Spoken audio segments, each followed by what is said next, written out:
ये बात सही है कि आप जल्दी में हैं बिहार के मुख्यमंत्री बनने की? ना, बिल्कुल नहीं। मैं जल्दी में हूं कि बिहार में एक ऐसी सरकार बने जो अगले 10 साल में बिहार को देश के सबसे गरीब और पिछड़े राज्य से निकालकर देश के 10 अग्रणी राज्यों में शामिल कराए।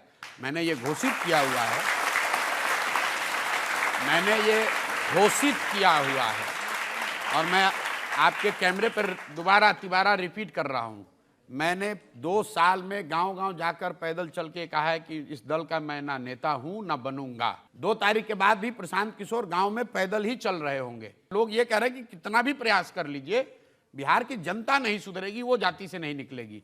तो मेरा संकल्प, मेरा प्रयास जनता के साथ है कि चाहे 3 बरस पैदल चलना पड़े या 10 बरस, जब तक बिहार की जनता को समझाकर एक बेहतर व्यवस्था बनाने के लिए तैयार नहीं कर लेंगे, तब तक प्रशांत किशोर पीछे नहीं हटने वाले हैं। और निश्चित तौर पर बिहार की जनता को ये बात समझ में आ रही है। हमने अगर 2 साल में कभी ये भी कहा हो कि किसको वोट देना है, मैं तो ये भी नहीं कह रहा हूं किसको वोट देना है।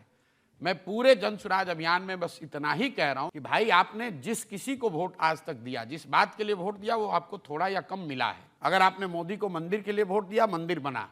अगर आपने 5 किलो अनाज के लिए मोदी को वोट दिया, तो बिहार में जितना भी भ्रष्टाचार है 4 किलो अनाज मिल रहा है।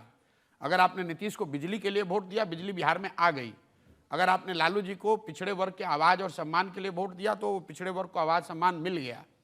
लेकिन पूरे बिहार में एक ही चीज़ है, लोगों ने अपने बच्चों के पढ़ाई और रोजगार के लिए आज तक किसी को वोट नहीं दिया है।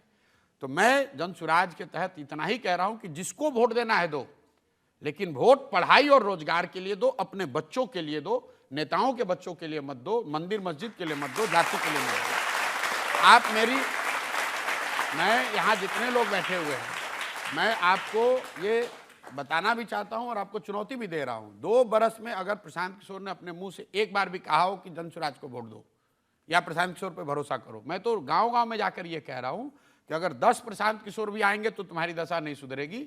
ये तब सुधरेगी तब जब अपने बच्चों के लिए तुम वोट दोगे। सिंपल बात है।